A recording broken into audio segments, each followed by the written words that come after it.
सरकार, इतनी बड़ी सरकार, इतना बड़ा प्रशासन, वीडियो फुटेज सामने, एक अधिकारी पर आज तक जांच के नाम पर कोई कार्रवाई नहीं होती नजर आई। कि ये दुख का विषय इस बात का है कि अधिकारी कर्मचारियों ने बड़ी गलती की है और ब्राह्मण भटकों की सिक्का पाड़ने का, उनको पीटने का अपराध किया है। लगातार इस तरह की शिकायतें आती हैं और एक तरफ मुख्यमंत्री कहते हैं जीरो टॉलरेंस की नीतियां हैं।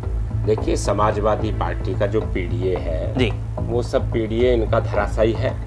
उत्तर प्रदेश में भ्रष्टाचार तहसील, ब्लॉक, गांव स्तर पर व्याप्त है। सक्सेना जी, ये बात सही है बिल्कुल। स्वामी अभिमुक्तेश्वरन जो थे वो है तो संत ही, और उनके साथ जो व्यवहार प्रशासन ने किया वो ब्राह्मण समाज में रोष का विषय बन गया है। इस बार 2027 के चुनाव में हम 325 प्लस सीट करने की तरफ जा रहे हैं। एक सिपाही का मैं मान सकता हूं, लेकिन एक अधिकारी, एक एसपी, एक डीवाईएसपी, एक एएसपी अगर वो इस तरह की हरकत करते हैं तो मैं कैसे मान लूं कि राजा इसमें शामिल नहीं है। उधर जाइए, अपने आप को ठीक कर लीजिए। नमस्कार, आप देख रहे हैं सी न्यूज भारत और मैं हूं ऋषभ सक्सेना।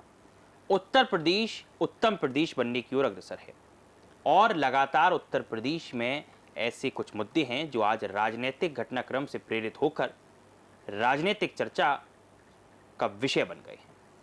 और ये बात इसलिए हो रही है क्योंकि हाल ही में उत्तर प्रदेश का एक बड़ा बजट सबके सामने आता है जो 9 लाख करोड़ का आंकड़ा पार कर देता है। उसके बाद ये सवाल उठते हैं कि आखिरकार धरातल पर जो विकास कार्य हैं वो कहाँ अधूरे रह गए हैं, जो इतना बड़ा बजट और उसके बाद इतनी कम उसकी संस्कृति, इतनी कम तरह से उसको धरातल पर प्रस्तुत किया गया। तो ये अपने आप में काफ़ी सारे सवालों को प्रस्तुत करता है। और दूसरी तरफ उत्तर प्रदेश में राजनीति से प्रेरित होकर जातीय आरक्षण, जातीय जन आरक्षण, आरक्षण में आरक्षण और अन्य धर्मों की बात अब चर्चा का विषय बन गई है। इन्हीं कुछ बिंदुओं पे मेरे साथ चर्चा करने के लिए आज स्टूडियो में मौजूद हैं उत्तर प्रदेश के निवर्तमान राज्य मंत्री, उत्तर प्रदेश सरकार के पंडित सुनील भराला जी। बहुत बहुत स्वागत है पंडित सुनील भराला जी आपका सी न्यूज भारत के विशेष कार्यक्रम संवाद में। सुनील जी, सबसे प्रथम सवाल, उत्तर प्रदेश जो उत्तम प्रदेश बनने की ओर अग्रसर है, वहां आज जातीय आरक्षण बहुत बड़ा मुद्दा बन के उभर रहा है, क्या लगता है? देखिए, पहले तो सबसे पहले आपका अभिनंदन और स्वागत करता हूँ सी न्यूज़ चैनल में, और मुझे बुलाया आपको। मैं संस्थापक राष्ट्रीय परशुराम परिषद और श्रम कल्याण परिषद की जिम्मेदारी मैंने उत्तर प्रदेश सरकार में निर्वहन की है निष्ठा के साथ, और भारतीय जनता पार्टी के जो गरीब वर्ग है उसके दायित्व को निर्वहन मैंने लंबे समय किया है, भारत में भी और राज्य में भी। और अपने जनपद मेरठ उत्तर प्रदेश से मैं आता हूँ। मैं आपको बताता हूँ कि जाति का जो आरक्षण है, यानी कि आपका जो इशारा है वो यूजीसी को लेकर के है। वो आरक्षण नहीं है जाति का, वो अनवरत चलती हुई चीजें हैं, पहले से ही आ रही है ये चीजें। और आरक्षण की बात को लेकर के जो कांग्रेस पार्टी का जो एक प्रोपगंडा है और कम्युनिस्ट विचारधारा का जो एक बड़ा देश के अंदर प्रोपगंडा है, वो जाति में तोड़ो किसी भी प्रकार से, हिंदुओं को किस प्रकार से बांटा जाए और किस प्रकार से उनको विभाजित किया जाए, उनके अंदर वैमनस्य फैलाया जाए, ये सारा प्रोपगंडा पूरा भारत इस बात को, प्रदेश पूरा देख रहा है। इस प्रोपगंडे में आने वाला कोई समाज है नहीं। जब पंडित जी बात होती है, मैंने पंडित जी करके कहा, तो उत्तर प्रदेश में आप समझ गए होंगे इस समय एक बड़ा कार्यक्रम होने जा रहा है ब्राह्मण महासभा का। कई सारे बैनर लगे हुए हैं, कई झंडे लगे हुए हैं। इससे पहले कुटुंब परिवार का एक कार्यक्रम होता है जिसको लेकर कई विधायक पहुंचते हैं, पूरा चर्चा का विषय बनता है। उसके बाद एक ब्राह्मणों की सभा होती है जहां विधायक पहुंचते हैं, जहां पर भारतीय जनता पार्टी नोटिस थमा देती है। क्या लगता है इस तरह के जो कार्यक्रम अब राजधानी लखनऊ में होने जा रहे हैं, हो रहे हैं लगातार, ये क्या दृष्टिकोण पैदा करते हैं समाज? देखिए, अभी मैं ये उत्तर प्रदेश में जातियों के सम्मेलन होना और जातियों के साथ, ये पूरे भारत में एक अपने आप में एक परंपरा है। और जाति एक ऐसी व्यवस्था है, ये जाति के आधार कार्ड से लेकर के और जाति आधारित चीज़ों से लेकर के, रिश्ते नातों से लेकर के, ये जाति रहेगी। और मैं आपको बताता चलता हूँ, ये इस भारतवर्ष में जाति की प्रथा आज से नहीं है, जब से सृष्टि बनी, जब से है, जब पहले वर्ण की व्यवस्था थी, उस वर्णों के आधार पर हमारे सनातन हिंदुओं में थी। अब पूरी तरीके से जाति की व्यवस्था है, और जाति की व्यवस्था है, थी, रहेगी, इसको कोई नहीं तोड़ सकता। जहां उत्तर प्रदेश के लखनऊ की राजधानी में, उत्तर प्रदेश में जो अभी प्रबुद्ध समागम यानी कि एक विशाल सम्मेलन के रूप में इंदिरा गांधी प्रतिष्ठान में सम्मान हो रहा है, वो उसकी तरफ आप इशारा करते हैं, वो सभी जातियों पर आधारित, यानी कि जहां विद्वान है उसे प्रबुद्ध वर्ग कहते हैं, उसे एक जाति का सम्मेलन नहीं कहा जा सकता। हाँ, आयोजक जो है वो जाति के हो सकते हैं, कोई भी व्यक्ति कर सकता है उसको, लेकिन वो प्रबुद्ध समागम है। सुनील बराला जी, जब उत्तर प्रदेश की बात होती है, समग्रता की बात होती है, कानून और सुशासन की बात होती है, क्या लगता है जो उत्तर प्रदेश में एक तरफ जो आपका गृह जनपद है मेरठ, वहीं कई ऐसी शिकायतें आई हैं, चाहे अतुल प्रधान हो जो लगातार विधानसभा में ये मुद्दे उठाते रहे, लगातार इस तरह की शिकायतें आती हैं, और एक तरफ मुख्यमंत्री कहते हैं जीरो टॉलरेंस की नीतियां हैं। देखिए, ऐसा है कि उत्तर प्रदेश सरकार ने एक अपने आप में अभूतपूर्व कार्य 2017 के बाद में, और जनता ने भी हमें अभूतपूर्व समर्थन दिया है। जनता ने हमें 325 गठबंधन को सीटें प्राप्त कराई थी 2017 के चुनाव में। भारतीय जनता पार्टी के नेतृत्व में चुनाव हुआ था, किसी चेहरे पर चुनाव नहीं हुआ था। वो चेहरा जो था वो भारतीय जनता पार्टी का कमल फूल था, और उस चेहरे पर भारत के माननीय प्रधानमंत्री श्री नरेंद्र मोदी जी ने उस चुनाव का नेतृत्व किया था। 325 सीटें हम जीत करके आए थे गठबंधन सहित उत्तर प्रदेश में, और उत्तर प्रदेश में उन सबकी जनता के जो एक आशा की किरण थी, उसका ध्यान रखते हुए उत्तर प्रदेश में कानून व्यवस्था को हमारे उत्तर प्रदेश के आदरणीय मुख्यमंत्री श्री योगी आदित्यनाथ जी ने बहुत अच्छे से निर्वहन किया है उसको, और वो लगातार उत्तर प्रदेश में कानून का राज स्थापित हो रहा है। और उत्तर प्रदेश में जो वर्तमान की जो परिस्थितियां हैं वो भिन्न हैं देश के अंदर, और अलग है बिल्कुल। सुनील जी, उत्तर प्रदेश में भ्रष्टाचार तहसील, ब्लॉक, गांव स्तर पर व्याप्त है, और ये इसलिए है क्योंकि आप देखिए अधिकारी जो हैं वो सुनते नहीं हैं। कई नेता, कई मंत्री, कई विधायक ये बात कहते हैं कि अधिकारी हमारी सुन नहीं रहे। देखिए सक्सेना जी, ये बात सही है बिल्कुल कि जिस प्रकार की बातें आ रही हैं वो बहुत सारी चीज़ें सामने हमारे उत्तर प्रदेश के आदरणीय मुख्यमंत्री श्री योगी आदित्यनाथ जी ने भी अपने ट्विटर हैंडल से भी कई बार इस बात को कहा है। मैं इससे सहमत हूँ आपकी बात से, और उन्होंने ट्विटर हैंडल पे भी डाला है कि सुधर जाइए, अपने आप को ठीक कर लीजिए। और लगातार उत्तर प्रदेश के मुख्यमंत्री श्री योगी आदित्यनाथ जी उस बात को मजबूताई से रख रहे हैं, और उनको दूरभाष नंबर उठाने से लेकर के अधिकारी कर्मचारियों पर नकेल कसने का वो काम कर रही है। हमारी पार्टी में इस प्रकार से कोई भी किसी प्रकार का जो है, किसी भी अधिकारी कर्मचारी को अगर कोई इस प्रकार की बातें करता है तो उसको बख्शा जाने की कोई संभावना नहीं है। उस पर कार्रवाई हो रही है लगातार, और वे संज्ञान में है सब उनके विषय, और वो उस पर लगातार अंकुश लगाने का काम कर रहे हैं। ठीक है सुनील जी, आप पहुंच जाते हैं मुख्यमंत्री के पास और एक लेटर मुख्यमंत्री जी को दे देते हैं, शिकायती पत्र, जिसमें लिखा जाता है कि स्वामी अविमुक्तेश्वरन जो थे वो है तो संत ही, और उनके साथ जो व्यवहार प्रशासन ने किया वो ब्राह्मण समाज में रोष का विषय बन गया है।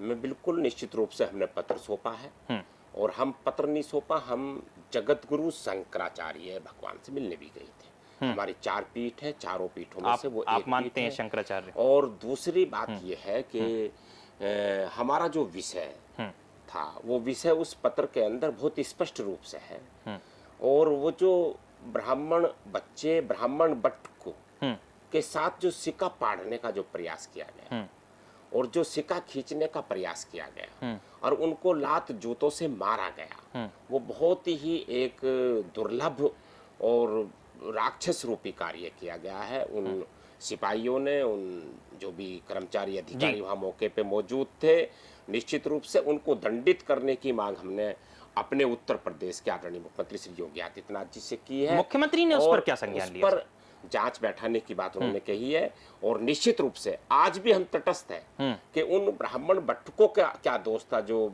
8 साल के, 10 साल के, 15 साल के बच्चे, जिन बच्चों को बेरहमी से खींचा गया, उनकी चुटिया फाड़ी गई, प्रयास किया गया, उनको जूतों की बटों बट्टों से से पीटा गया। मारा गया, वो दिखाई दिया पूरा सोशल मीडिया ज़ाहिर-सी के बात है। अंदर।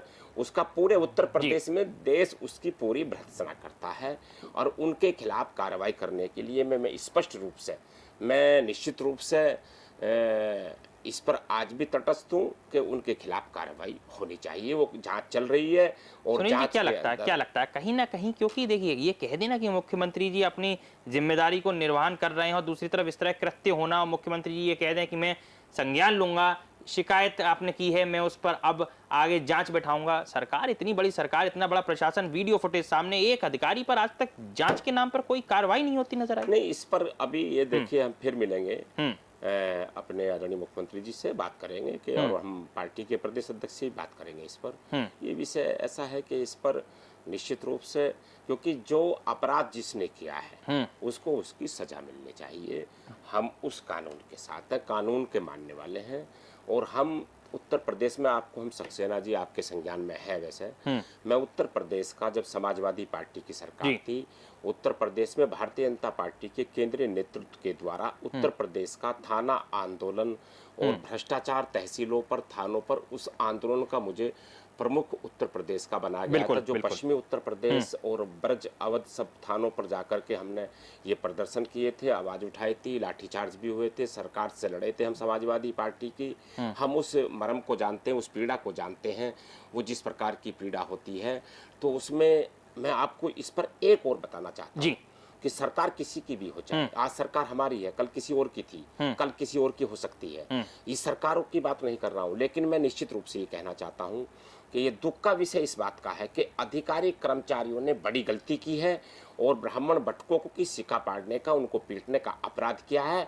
और सफाई हमारे उत्तर प्रदेश के मुख्यमंत्री श्री योगी आदित्यनाथ जी को देनी पड़ रही है और गलती अधिकारी कर्मचारियों ने की है। ये गलती करने का विषय उनका था और उन्होंने इस बात पर इतनी बड़ी गलती की है कि उस गलती को माफ करने योग्य नहीं है। क्योंकि जहां राजा को सफाई देनी पड़े विधानसभा के अंदर, ये उन कर्मचारियों को लेकर के ये इस प्रकार की एक कहानी हो जाती है कि जो है राजा का जो कर्मचारी है वो गलती कर आए और सफाई राजा को देनी। नहीं, ये कैसे मान लिया जाएगा, क्योंकि राजा के अधीन वो सारे अधिकारी हैं। एक सिपाही का मैं मान सकता हूं, लेकिन एक अधिकारी, एक एसपी, एक डीवाईएसपी, एक एएसपी, अगर वो इस तरह की हरकत करती हैं तो मैं कैसे मान लूं कि राजा इसमें शामिल नहीं है। देखिए, ये तो है कि आप सोचिए, थानों में आज भ्रष्टाचार व्याप्त है। एक एप्लीकेशन लेके जाइए, अगर आप पहुंचे हुए व्यक्ति हैं आपका काम हो जाए, अगर आप पहुंचे हुए नहीं है तो बिना पैसे के काम हो जाए। नहीं, ऐसा कुछ भी नहीं है, ऐसा भी नहीं है। अगर ऐसी शिकायतें हैं वो तो हमें बताइए आकर के। हाँ, हो सकता है कि अपवाद में भ्रष्टाचार थानों पर हो रहा हो या तहसील पर हो, लेकिन कोई सूचना ऐसा आकर के अभी तक मुझे कोई ऐसा व्यक्ति नहीं मिला कि जो उसने आकर के ये कहा हो कि मेरे साथ भ्रष्टाचार हुआ है, उसके खिलाफ कार्रवाई ना हो। हमारी सरकार में ये संभव हुआ है कि मेरठ जनपद के अंदर एक इंस्पेक्टर ने 20 लाख रुपए किसी व्यक्ति से लिया था और उसके खिलाफ सस्पेंड हमारे कप्तान ने अभी किया तत्काल। तो ऐसा नहीं है कि वो डर हमारा है, हमारे मुख्यमंत्री का डर है। ऐसा नहीं कह सकते कि आप पूरा चरम पर भ्रष्टाचार है। हाँ, अपवाद कहीं ना कहीं अगर है तो उस अपवाद को हम जरूर खत्म करने का काम करेंगे। बिल्कुल, कहीं ना कहीं ये तो है कि ब्यूरोक्रेसी जो है, अधिकारी जो है, वो उत्तर प्रदेश में बेलगाम होते नजर आ रहे हैं। अब बात करें अगर बराला जी एक उस प्रगति की जो धरातल पर लाई जाती है, इतना बड़ा बजट उत्तर प्रदेश का आता है, बताया ये जाता है कि पुराना बजट जो था वो 50 और 54% तक खर्च हो पाया है। तो उतना जो आंकड़ा बच जाता है, उसका इतना बड़ा बजट आ जाता है, तो क्या लगता है उत्तर प्रदेश सरकार पीआर स्ट्रेटजीज पर ज्यादा काम कर रही है, धरातल के विकास पर कम काम कर रही है? ऐसा नहीं है, ये आप पर गलत सूचना है जी। उत्तर प्रदेश में अगर आप देखेंगे तो हमारे मुख्यमंत्री जी श्री योगी आदित्यनाथ जी के कार्यकाल में आप देखो मेडिकल कॉलेजों की कितनी स्थापना की गई। उत्तर प्रदेश में सड़कों का आप हाल देखेंगे, कैसी अच्छी सड़कें बनाई जा रही हैं। उत्तर प्रदेश में आप देखें कानून व्यवस्था की कैसी हालत है। सर्किट हाउस, गेस्ट हाउस से लेकर के तमाम विद्यालय से लेकर के उन सारी चीजों पर ऐसे नहीं कि बजट को अच्छे से उपयोग किया जा रहा है और काम हो रहा है। उत्तर प्रदेश में अलग प्रकार की चीजें, उत्तर प्रदेश में हम लोग चिकित्सा के तरफ भी बड़ा कदम उठा रहे हैं। उत्तर प्रदेश में हम आप देखेंगे कि जिस प्रकार के सारी चीजें सामने आती हैं, विकास का पहिया बहुत तेजी से दौड़ रहा है। इस पर आप कोई प्रश्न चिन्ह लगा नहीं लगा सकते। समाजवादी पार्टी पीडीए का नारा अल्पा रही है अब पूरे उत्तर प्रदेश में, और पीडीए के माध्यम से वो हर एक वर्ग को साध रही है। वहीं बसपा ने अपनी तैयारी करी थी। बसपा ने 5 लोगों को मुख्यता से अपना मंच दिया था। उन पांचों में अलग अलग जाति, अलग अलग धर्म के लोग शामिल थे। क्या लगता है 27 में भाजपा के लिए कड़ी टक्कर नजर आएगी? देखिए, समाजवादी पार्टी का जो पीडीए है, जी। वो सब पीडीए इनका धराशायी है।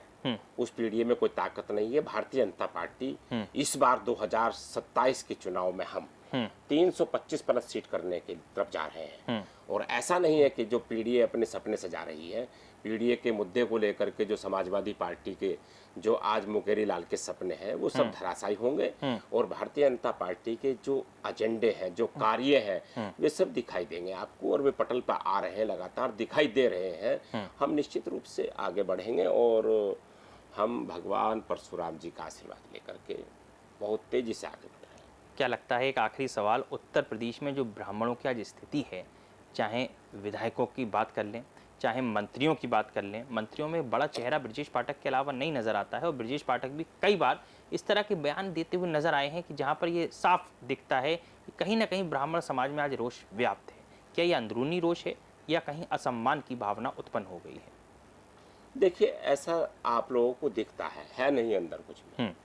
भारतीय जनता पार्टी कभी भी ना तो किसी पर जात पात पर राजनीति करती है, और निश्चित रूप से हम विकास के काम को देख करके राजनीति करते हैं। जनता की सेवा हमारा लक्ष्य है। जो पंडित दीनदयाल उपाध्याय जी का सपना है, उसको साकार करने में हम, जो अंतिम पायदान पर जो गरीब व्यक्ति खड़ा है, उसकी मदद करने में, सहायता करने में, उसको प्रोत्साहन देने में, उसको लाभ देने में विश्वास भारतीय जनता पार्टी करती है। उसके बल पर हम आगे बढ़ते हैं। आप देखते होंगे पूरे देश में भारतीय जनता पार्टी की लगातार विजय है। तो किस कारण से है? राष्ट्रवाद और विकासवाद हमारा चेहरा। अच्छा, एक सवाल में से ज़रूर जोड़ना चाहूँगा, अगर आप इजाज़त दें तो। एक सवाल मेरे जहन में है, मुझे नहीं पता ये सवाल कितना वाजिब होगा, कितना वाजिब होगा, लेकिन सवाल है तो सवाल है। सुनील जी, आपने कहा कि भारतीय जनता पार्टी की जो एक स्ट्रेटजी रहती है वो रहती है राष्ट्रवाद की और लोकवाद की, यानी लोगों के लिए। भारतीय जनता पार्टी में अगर उत्तर प्रदेश की बात कर लें, आपने कहा कि जातियों पर पार्टी कभी भी राजनीति नहीं करती। उत्तर प्रदेश के शिक्षा मंत्री, बेसिक शिक्षा मंत्री कल्याण सिंह के पोते हैं संदीप सिंह। मैं नाम इसलिए ले रहा हूं क्योंकि लोग समझ पाएंगे। उत्तर प्रदेश में दारा सिंह चौहान जो सरकार से चले जाते हैं, फिर सरकार में शामिल होते हैं, फिर उनको मंत्रालय दिया जाता है। उत्तर प्रदेश में गुलाबो देवी जो कि शिक्षा मंत्री बना दी गई हैं। उत्तर प्रदेश में ही अन्य ऐसे मंत्री हैं, चाहे ओम प्रकाश राजभर हों, चाहे संजय निषाद हों, इन सबको जब आप जोड़ देते हैं तो क्या ये जातीय आरक्षणों को जोड़ने की बात नहीं होती है, जातियों साधने की बात नहीं होती है?